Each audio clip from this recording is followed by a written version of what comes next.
Dr. Sarah Chen stared through the observation window of the Lunar Research Station, watching Earth gleam like a blue marble in the distance. The latest rejection notice from the Galactic Scientific Registry still burned in her mind.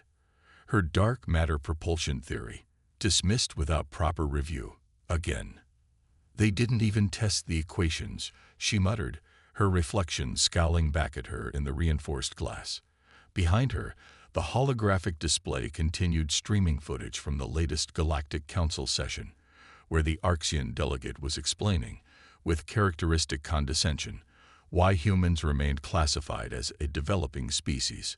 The physics are quite simple, the tall, crystalline being was saying, its faceted surface refracting light as it gestured. Your species' understanding of propulsion technology remains primitive. Until you grasp the fundamental principles of quantum fold dynamics, you cannot hope to achieve true faster-than-light travel. Sarah turned away from the window, her jaw clenched. 6 years of research, countless simulations, and 3 breakthrough papers on dark matter manipulation, all dismissed because they didn't follow established galactic principles. The Arxians, like most elder races, believed they had mastered the fundamentals of physics centuries ago. Their quantum fold drives were considered the peak of propulsion technology, allowing ships to achieve speeds up to 800 times light speed. But Sarah had seen something they hadn't, something they couldn't or wouldn't acknowledge. Dr. Chen, the voice of her assistant, Marcus Wong, interrupted her brooding. The director wants to see you, says it's urgent. Sarah found Director James Rodriguez in his office, surrounded by holographic displays showing various ships' propulsion signatures.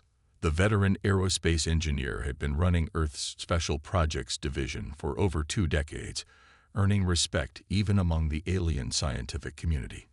Close the door, Sarah, Rodriguez said without looking up, and engage privacy protocols. As the office's windows darkened and the quantum encryption activated, Sarah felt her pulse quicken. Privacy protocols meant this wasn't another budget review. I read your latest paper, Rodriguez began, finally meeting her eyes. The one the registry rejected, about using dark matter as a propulsion catalyst. Sir, I can explain thee. He held up a hand. I'm not interested in their rejection. I'm interested in this. He gestured, and a new hologram appeared between them. A simulation showing dark matter particles interacting with normal spacetime in ways that defied conventional physics. Your theory suggests we can use dark matter to create what you call shadow corridors through spacetime, Rodriguez continued. Paths that exist parallel to normal space, but allow for faster-than-light travel without the energy requirements of quantum fold technology. Sarah nodded slowly. The aliens dismiss it because it contradicts their established models. But the math works. We just need to. We've been secretly monitoring anomalous energy signatures in deep space, Rodriguez interrupted. Signatures that match your theoretical predictions about natural dark matter corridors. He paused, letting that sink in. The aliens either haven't noticed them or don't understand what they're seeing. But you did. Sarah's mind raced with implications.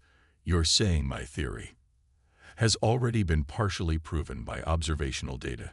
Yes. Rodriguez stood, walking to the window. Humanity is tired of being patronized by the elder races, Dr. Chen. We're tired of being told what's possible and what isn't. The Special Projects Division has been authorized to begin a classified initiative, something that could change everything. He turned back to her, his expression intense. We're calling it Project Eclipse, a prototype ship designed to use your dark matter propulsion theory, built in secret, away from alien observation. Sarah felt her throat go dry. The council would never approve. We're not asking for approval. Rodriguez's voice was steel. For too long, we've played by their rules, accepted their limitations. That ends now. We believe your theory could give us faster-than-light capabilities that surpass even the quantum fold drive. But we need you to lead the project. Sarah's mind whirled with possibilities and dangers. If she was wrong, It would set human space development back decades. If she was right, it would upend the galaxy's entire understanding of physics. The Arctians will protest, she said carefully. They'll say we're not ready. The Arctians, Rodriguez interrupted, have forgotten what it's like to be young, to challenge assumptions, to take risks. He smiled slightly. They've forgotten that sometimes the greatest discoveries come from those who don't know something is impossible. Sarah looked at the simulation still floating between them, dark matter flowing like black silk through the fabric of space-time. Her theory wasn't just mathematics anymore. It was becoming real. When do we start? She asked. Rodriguez's smile widened. We already have. Welcome to Project Eclipse, Dr. Chen. He gestured, and new holograms filled the air around them, designs for a ship unlike anything humanity had built before. The facility is prepared. Your team is waiting. All we need now is your brilliance to make it work. As Sarah studied the preliminary designs, she felt a fierce pride surge through her. The aliens thought humans were primitive, unready for the deeper mysteries of space. They were about to learn that humanity's greatest strength wasn't in following established paths, it was in forging new ones. One more thing, Rodriguez added, his expression growing serious. The Council's science directory has been showing increased interest in our research facilities. They've requested multiple inspections in the past month alone. They suspect something. They're nervous. They've noticed we've stopped asking them for technical assistance, stopped sharing our research data. He shrugged. The elder races are used to guiding younger species, controlling their development. A species that suddenly goes quiet. It makes them uneasy. Sarah nodded slowly. How long can we keep this hidden? Long enough to prove your theory works. After that, Rodriguez smiled grimly. After that, it won't matter.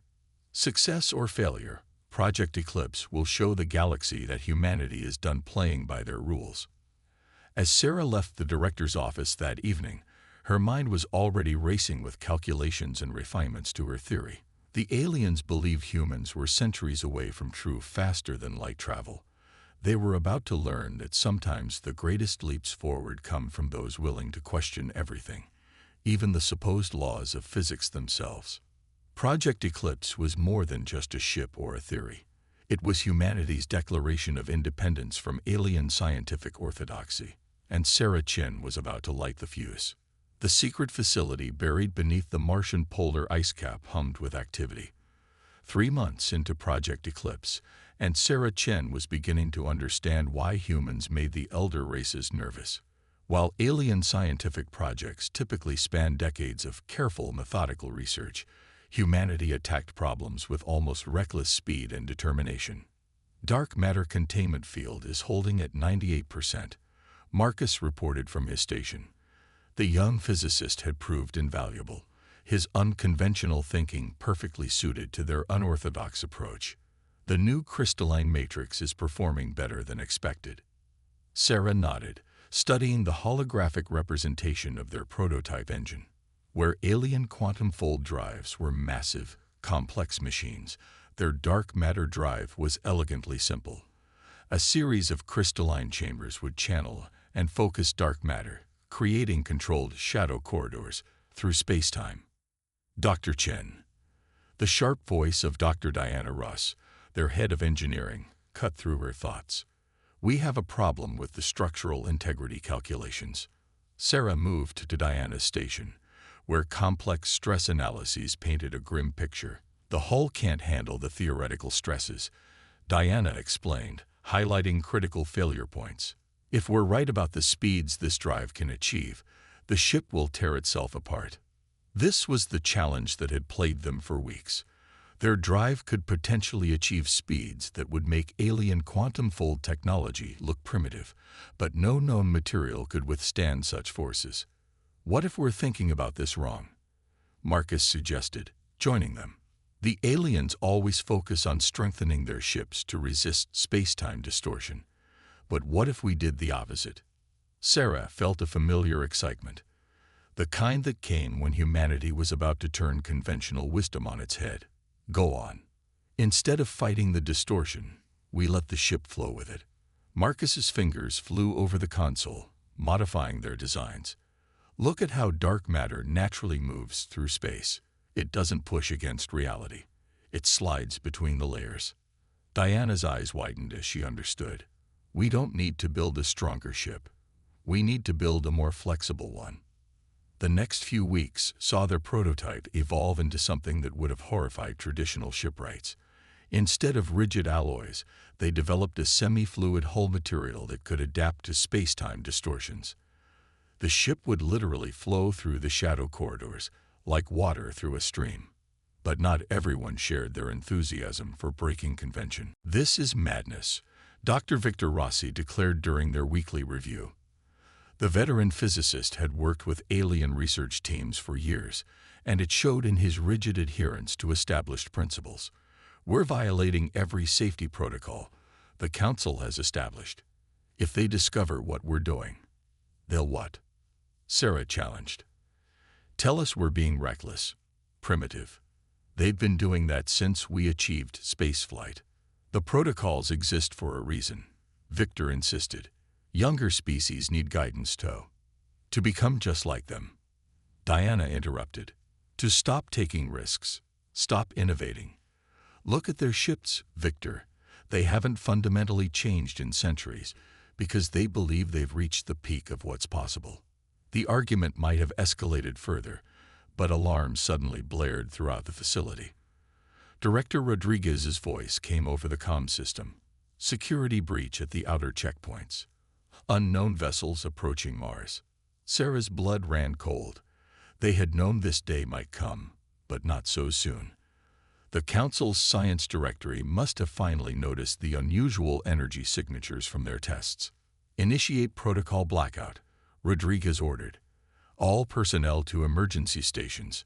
Prepare for facility lockdown." As klaxons wailed and security barriers slammed into place, Sarah made a decision. "Marcus, Diana." "With me." "Victor." She met the older scientist's troubled gaze. "Make your choice. Are you with us or them?" For a moment, Victor stood frozen in indecision. Then, slowly, he moved to join them. "The aliens aren't always right," he admitted quietly. "Maybe it's time someone proved it." They raced through the facility's corridors toward the prototype bay. Their ship, officially designated DEV-001, but nicknamed Shadowdancer by the engineering team, sat in its cradle, only partially complete but theoretically functional. "Director," Sarah called over the comm. "How long until they reach us?" 3 hours at most," Rodriguez replied. "Council inspection ships, claiming they've detected dangerous experimental activity in this sector. Our surface defenses are automated, but they'll break through eventually." Sarah looked at her team, saw the same determination in their eyes that she felt. "Then we have 3 hours to prove our theory works, to show them that humanity isn't just going to follow their path to the stars. We're going to forge our own." As they rushed to prepare Shadowdancer for an emergency test, Sarah couldn't help but smile grimly. The aliens had always treated humanity like impatient children, too eager to run before they could walk. They were about to learn that sometimes the most significant breakthroughs came from those willing to leap instead. The next 3 hours would either validate everything they had worked for or prove their alien critics right. Either way, the galaxy was about to witness something unprecedented: humanity's refusal to accept the limitations others placed upon them. Above them, alien inspection ships descended toward Mars, their powerful sensors probing for signs of illegal research. They would find nothing. By the time they breached the facility's defenses, Project Eclipse would either have failed spectacularly or succeeded beyond their wildest dreams. And Sarah Chen intended to succeed, not just for herself or her team, but for every human who had ever been told that something was impossible simply because the elder races said so. "Dark matter containment at maximum capacity," Marcus called out, his voice steady despite the pressure. In Shadowdancer's makeshift control center, holographic displays showed alien inspection vessels entering Mars orbit. 2 hours remained before they breached the facility's defenses. Sarah Chen watched as the experimental drive's crystalline chambers pulsed with an otherworldly black radiance. Everything they'd theorized, everything they'd built, came down to this moment. Begin shadow corridor detection sequence. Diana's fingers flew across her console, directing the ship's sensors to scan for natural dark matter flows. Getting unusual readings, she reported. The drive's presence seems to be attracting dark matter streams. It's like they're reaching for us. Victor, who had proven surprisingly adaptable once he committed to their cause, studied the energy patterns. These signatures don't match any known physical phenomena. The Council's entire model of space-time mechanics might be wrong. Or incomplete, Sarah corrected, making final adjustments. They've been looking at the universe through the same lens for so long, they've forgotten there might be other perspectives. She activated the facility-wide comm. Director Rodriguez, we're ready for emergency test protocol. Confirmed, Rodriguez replied. But we have a problem. The inspection fleet isn't alone. A Council Science Directory warship just entered the system. They're not here to inspect. They're here to shut us down. Sarah felt her team's eyes on her. The Science Directory had authority to forcibly halt any research they deemed dangerous to galactic stability. If they reached the facility before the test, then we don't give them the chance, she decided. Marcus, initiate drive sequence. Diana, prepare for emergency launch. Victor, monitor structural integrity. If we're wrong about the flexible hull design, we'll know very quickly. The prototype ship hummed to life, its fluid metal hull rippling like quicksilver. Through the control room's windows, Sarah watched dark matter tendrils curl around the vessel, drawn to it like iron filings to a magnet. Alien vessels accelerating, Rodriguez reported. They've detected our power spike. 90 minutes until they breach our defenses. Drive sequence at 30%, Marcus announced. Shadow corridor forming. It's beautiful. On his display, a tunnel of pure darkness was taking shape in the space ahead of them, defying normal physics. 40%. 50%. Hull stress increasing but within theoretical limits, Victor reported.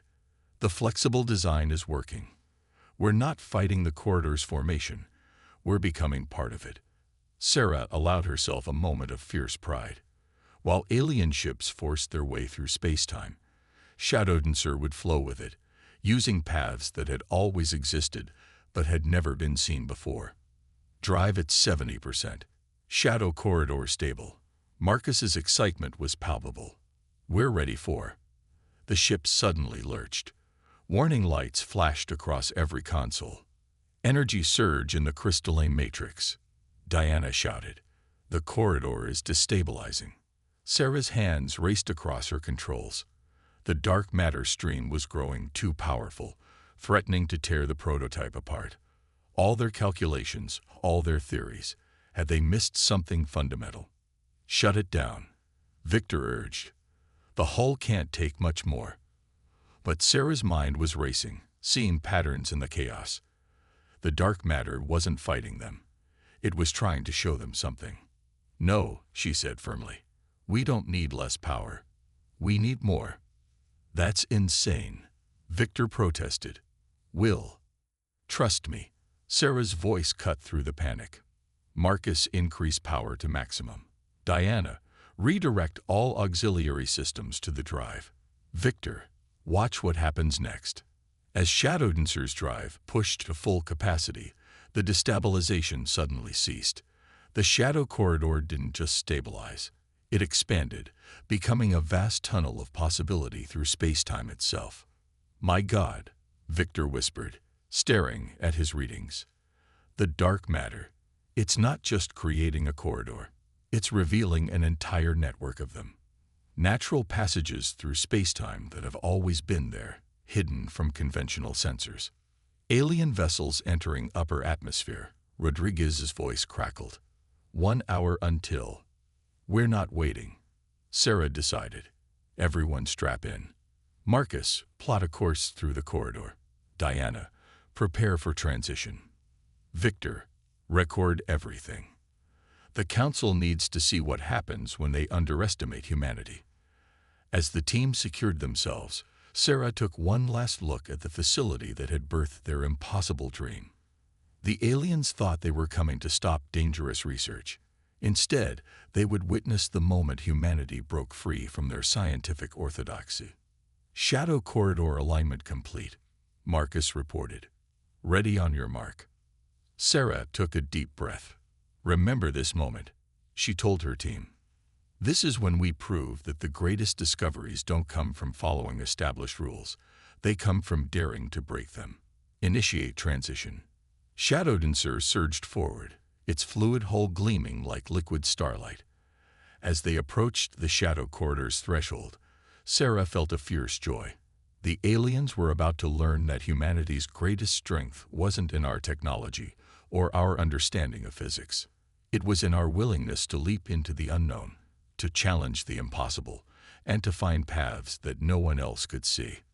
The prototype ship touched the corridor's edge, and reality itself seemed to hold its breath. The Galactic Council's emergency session chamber erupted in chaos. On the massive holographic display dominating the center of the room, a ship unlike anything they had ever seen emerged from what appeared to be a tear in space itself. Impossible. The Archean science director's crystalline form flashed with agitation. No ship can achieve such transitions without a quantum-fold drive, yet the evidence was undeniable. Shadow Dancer had appeared in the Centauri system, over 4 light-years from Mars, mere seconds after entering the shadow corridor. The journey should have taken days even with the most advanced alien technology. This is Director Rodriguez of Earth's Special Projects Division. A voice announced across all Council frequencies. As you can see, humanity has made some progress in our understanding of faster-than-light travel. Sarah Chen stood on Shadow Dancer's bridge, watching the Council feed with satisfaction. The ship's fluid hull rippled with residual dark matter energy, creating patterns that defied conventional physics. Should we show them what else we can do? She asked her team. Marcus grinned. Shadow corridor network fully mapped. We can reach any point within 50 light-years almost instantaneously. The Council ships are attempting to lock onto us with containment fields, Diana reported. Standard procedure for dealing with dangerous experimental vessels. Sarah smiled. Let's show them why that won't work. Victor, initiate secondary transition. Before the alien vessels could react, Shadow Dancer slipped into another shadow corridor, reappearing near Jupiter, then Saturn, then the edge of the solar system. Each jump took less than a second, making the most advanced alien ships look like they were standing still. In the Council chamber, the Archean science director's outrage turned disbelief.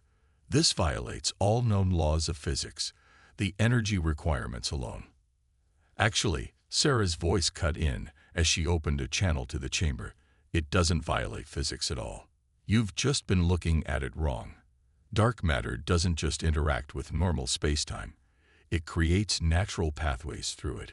We didn't build a new engine. We built a ship that could see and use routes that have always existed. The chamber fell silent. Centuries of established scientific doctrine were crumbling before their eyes. This technology cannot be controlled, the science director protested. The risk to galactic stability is exactly why you should have worked with us instead of dismissing us. Rodriguez interrupted. Humanity offered to share our research, to collaborate as equals. You chose to treat us as children playing with things we couldn't understand. Sarah nodded to her team. Final demonstration. Full network jump. Shadow Dancer's drive pulsed, and the ship vanished again. This time, it reappeared directly above the Council's orbital station, having crossed over 500 light-years in an instant. By Council law, Sarah broadcast, any species that achieves significant technological advancement has the right to petition for full membership status. Consider this our petition. The Council chamber erupted again, but this time the tone was different. Some members were calling for immediate sanctions. Others demanded access to the technology. A few, mostly younger species, were openly celebrating humanity's achievement. You don't understand what you've done. the science director warned. This technology, this rejection of established principles, it will destabilize centuries of scientific order. Good, Sarah replied simply. Order without progress isn't order at all. It's stagnation. Humanity is offering to share our discoveries, to work with any species willing to look at the universe with new eyes. But we won't be constrained by theories that have outlived their usefulness. She nodded to Diana, who activated Shadowdancer's external lights. The ship gleamed above the council station, its fluid hull now perfectly stable, dark matter flowing around it like water around a stone. The universe is larger and more wonderful than your theories suggest, Sarah continued. There are paths you've never seen, possibilities you've never imagined. Humanity hasn't violated the laws of physics. We've just found new ways to read them. Throughout the galaxy, beings of every species watched the broadcast. They saw a ship that defied conventional wisdom, a human crew that had dared to question fundamental assumptions, and a moment that would change galactic society forever. The choice is yours. Rodriguez addressed the council. Continue treating younger species as students who must follow your rules, or recognize that sometimes the best teachers are those willing to learn new things themselves. In the silence that followed, Sarah looked at her team, Marcus, Diana, and Victor. They had done more than build a revolutionary ship. They had proven that humanity's greatest strength wasn't in following established paths, but in finding new ones. The council would adapt or it wouldn't. Either way, humanity had taken its first real step into the galaxy, not as students seeking approval, but as innovators ready to shape the future. Shadow Corridor Network is stable, Marcus reported quietly. We can reach any point in mapped space. 1 month after Shadowdancer's dramatic demonstration, the Galactic Council's central archives, previously restricted to elder races only, buzzed with activity. Human scientists worked alongside alien researchers, sharing data and ideas with a freedom that would have been unthinkable just weeks ago. Sarah Chen stood at a holographic display, explaining dark matter corridor theory to a mixed group of species. The Arxian science director, notably humbled, watched from the back of the room. The key was changing our perspective, Sarah explained, manipulating the 3D model of space-time. Instead of forcing our way through space, we learned to see the paths that were already there. But the energy requirements, a young Arxian scientist interrupted. Our calculations show. Your calculations are based on quantum fold principles. Marcus chimed in from nearby. Try looking at it differently. Dark matter doesn't consume energy to create paths, it reveals them. The past month had seen a fundamental shift in galactic society. Some elder races still resisted, clinging to their traditional theories. But many, especially younger species, had embraced humanity's discovery with enthusiasm. 3 more ships completed initial testing, Diana reported, approaching with a datapad. The Australians and Europeans have successfully replicated our drive design. The Pan-African Alliance is adding some interesting modifications. Sarah nodded, pride swelling in her chest. Humanity had chosen to share their technology freely, with one condition. Any improvements or discoveries had to be shared with all species. It was a direct challenge to the Council's traditional policy of controlled technological. The shadow corridors stretched out before them, dark matter streams flowing through the cosmos like rivers of possibility. They had opened not just new paths through space, but new ways of thinking, new approaches to understanding the universe itself. And that, perhaps, was humanity's greatest contribution to the galaxy. Not the technology we created, but the boundaries we dared to break, the questions we dared to ask, and the futures we dared to imagine. The journey was just beginning.